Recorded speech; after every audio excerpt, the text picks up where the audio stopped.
વિસ્તારમાં મકરંદ દેસાઈ રોડ ખાતે આવેલ ટહુરા ગાર્ડનમાં એક 3 વર્ષનું બાળક રમવા આવ્યું હતું અને રમતા રમતા લસરપટ્ટી ખાવા જતા આજે બાળક છે તેના પગની એક આંગળી છૂટી પડી ગઈ હતી અને તૂટી ગઈ હતી. આંગળી જે છે કપાઈ ગઈ હતી. આ જે ઘટના ઘટી હતી આ દરમિયાન બાળકના પિતા ત્યાં હાજર હતા અને પિતા દ્વારા તેને સારવાર માટે હોસ્પિટલ ખાતે ખસેડવામાં આવ્યું હતું.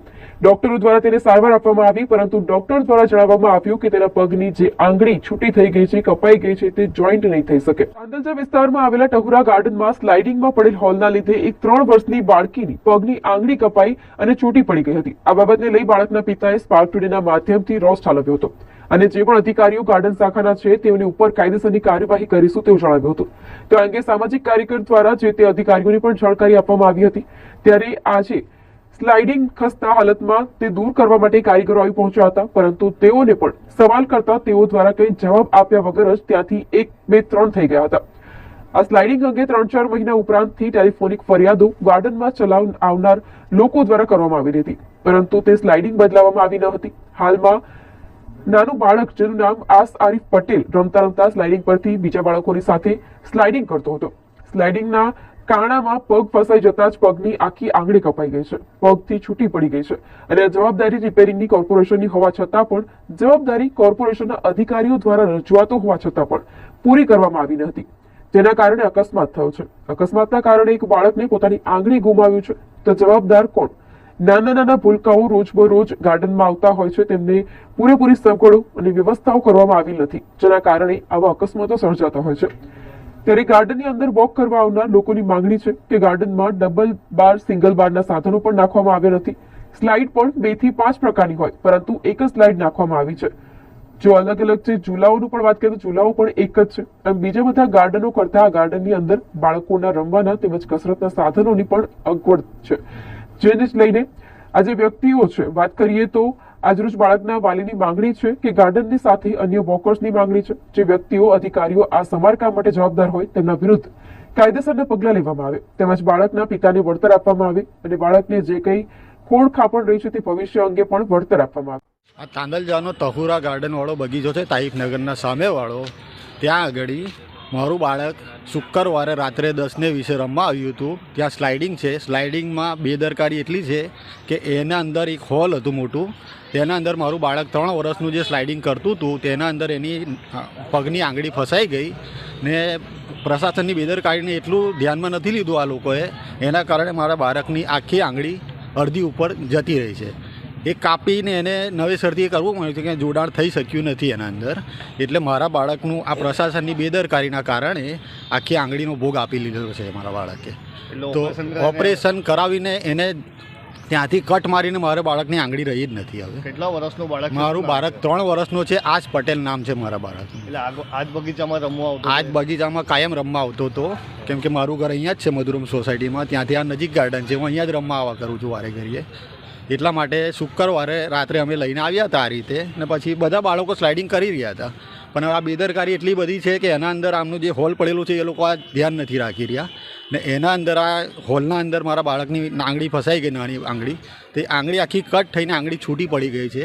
એ છૂટી પડેલી આંગળી મારી પાસે પણ હાજર છે અત્યારે. તમારી બાળકની આંગળી કપાઈ ગઈ છે, કોને દોષ આપશો આમાં? આ પ્રશાસનનો દોષ છે સાહેબ, કેમ કે હમણાં આ ટાઈમ ટુ ટાઈમ આ બધું જે આ ઇન્સ્ટોલેશન છે આ બધું જોવું જોઈએ કે કયું બરાબર છે, શેમાં શું ડેમેજ છે, બધું ડેમેજ ચેક કરવા એમની ફરજ બને છે ને. હવે આવું નહીં કરે તો બીજા કોઈ બાળક સાથે પણ આવું થઈ શકે છે. તમે જોઈ શકો છો કેટલું મોટું હોલ હતું એના અંદર. આ વિશે કોઈને કમ્પ્લેન કરી છે તમે? કમ્પ્લેન તો અમે એ કરાવવાની છે, કરેલી જ છે ઓલરેડી. શું નામ તમારું? મારું નામ આરિફ પટેલ છે. ચાંદલજા ટહુરા ગાર્ડનના નામે કોર્પોરેશનના ચોપડે નોંધાયેલું આ ગાર્ડન છે. આ ગાર્ડનની અંદર સૌથી પહેલી વાત એ છે કે એક તો જે કસરતના ગાર્ડનની અંદર જે બધા વિસ્તારોમાં ગાર્ડન હોય ને ગાર્ડનમાં જે સાધનો હોવા જોઈએ રમતગમતના અને કસરતના, એ સાધનો અપૂરતા છે. એ અપૂરતા સાધનો બાદ જે કંઈ છે એમાં એક સ્લાઇડિંગ હતી, એક ઝૂલો છે, એક થોડું પેલી રાઉન્ડ એની એ છે. આ 2-3 વસ્તુ છે. એનાથી વધારે રમવા માટે બાળકો માટે સાધન નથી. અને એ પણ કેવી હાલતમાં? ખસ્તા હાલતમાં. તમે જોઈ શકો છો આ એક પહેલાં કઢાવી હતી થોડા સમય પહેલાં કે ભાઈ આ સ્લાઇડિંગમાં કાણું છે અને આ સ્લાઇડિંગ હટાવો અહીંથી અને નવી સ્લાઇડિંગ નાખો. નવી નાખી એ નવી તો અત્યારે ખોલી નાખી, જે આપ જોઈ શકો છો કે અહીંયા આગળથી એ સ્લાઇડિંગ ખોલી છે. એ સ્લાઇડિંગ એવી હતી કે જેમાં પણ એક કાણું હતું. આ અમારા મિત્ર છે આરીફભાઈ, એમના દીકરાનું પરમ દિવસે રાત્રે સ્લાઇડિંગ પરથી સ્લાઇડ કરતાં નાનું બાળક, એની આંગળી એ સ્લાઇડિંગના જે કાણું હતું એમાં ફસાઈ ગયું, અને એ કાણામાં ફસાઈ ગયું અને આંગળીના ટુકડા, આંગળી આખી કપાઈ ગઈ છે, અલગ જ પડી, આખી અલગ પડી ગઈ છે. કપાઈ ગઈ ઇન ધ સેન્સ ટુકડો કપાઈને અલગ પડી ગયો છે. કેટલી ઘોર બેદરકારી છે. વારંવાર રજૂઆત, અને વારંવાર રજૂઆત બાદ પણ જે સુધારો કરવો જોઈએ એ સુધારો કરવામાં આવ્યો નથી. Section 265 municipal corporation act, GPMC act, BPMC act, જો રેગ્યુલર થોડા સમયના અંતરે જે પબ્લિક પ્રોપર્ટીઝ છે એની કાળજી, દેખરેખ અને એના રિપોર્ટિંગ કરવાની જવાબદારી જે તે ડિપાર્ટમેન્ટના અધિકારીઓની, કર્મચારીઓની છે. પણ આ ગાર્ડનમાં એ અધિકારીઓ અને કર્મચારીઓ કદી આવતા નથી. અમારું સવારે મોર્નિંગ વોક પર આવનારા લોકોનું આખું ગ્રુપ છે. અમે લોકોએ રજૂઆતો કરી છે મૌખિક. જનરલી ગાર્ડન શાખાના જે કર્મચારીઓ છે એમને ટેલિફોનિક આ તમામ બાબતોની જાણ કરી છે. પણ આ એક્સિડન્ટની રાહ જોવાઈ, એટલા માટે આજે બોલવાનો વારો આવ્યો કે જ્યારે તમને રજૂઆત કરીએ એ રજૂઆત તમે ના સાંભળો, અને પછી આ હોનાર જ થાય ત્યારબાદ તમે સફાળા જાગો. અને આજે આ જાગીને આજે રવિવાર છે ને, છતાં ફટાફટ હમણાં મેં ફોન કર્યો કે ભાઈ તમે હજુ સુધી તો ત્યાં આગળ નવી સ્લાઇડ નાખી નથી ને જૂની સ્લાઇડ એઝ ઇટ ઇઝ પડી છે. ફરી પાછો આજે રવિવાર છે અને હમણાં કોઈ બાળક આવીને રમતું થઈ જશે તો ખબર જ નહીં પડે, ફરી પાછું કોઈ એક્સિડન્ટ થશે. અને એ સ્લાઇડિંગમાં એ કાણાના કારણે પહેલાં એક વખત એક બાળકના બેક ઉપર અને બરડા ઉપર પણ લસોટા પડી ગયા હતા. એવું ઘણી વખત થયું છે ને એવી રજૂઆતો કરી છે, અને પછી ના કરો એટલે કેટલી નિષ્કાળજી છે. એટલે અમારી આ બાબતે અધિકારીઓ સામે ફરિયાદ કરવામાં આવે.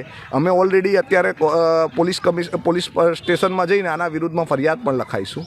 અને આ બાળકના જે આંગળી કપાઈ ગઈ, ભવિષ્યમાં એ ચપ્પલ પણ નહીં પહેરી શકે.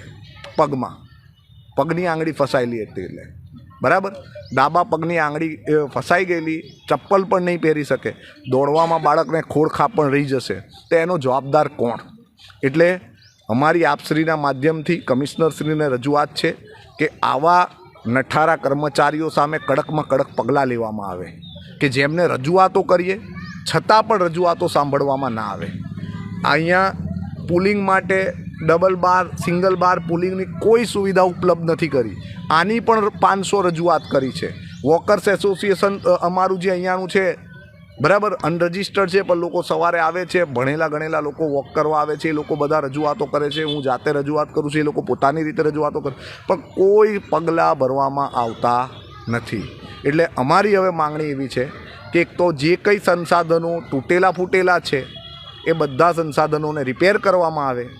સાથે સાથે જે સંસાધનો બીજા ગાર્ડનોમાં છે ને અહીંયા ઉપલબ્ધ નથી કરાવ્યા, એ સંસાધનો ઉપલબ્ધ કરવામાં આવે અને એને રેગ્યુલર મેન્ટેન કરવામાં આવે.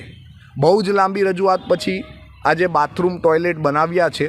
1 વર્ષ 2 વર્ષથી સતત અમે પ્રયત્નો કરતા હતા. અત્યારે બાથરૂમ ટોયલેટમાં પણ ખાલી 2 જ બાથરૂમ ટોયલેટ બનાવ્યા છે. આટલા મોટા ગાર્ડનમાં 2 બાથરૂમ ટોયલેટ, રોજના 1000 લોકો આ ગાર્ડનની અંદર આવતા હોય, વોક ઇન હોય 1000 લોકોનું, તો 2 બાથરૂમ ટોયલેટ વડે કેવી રીતે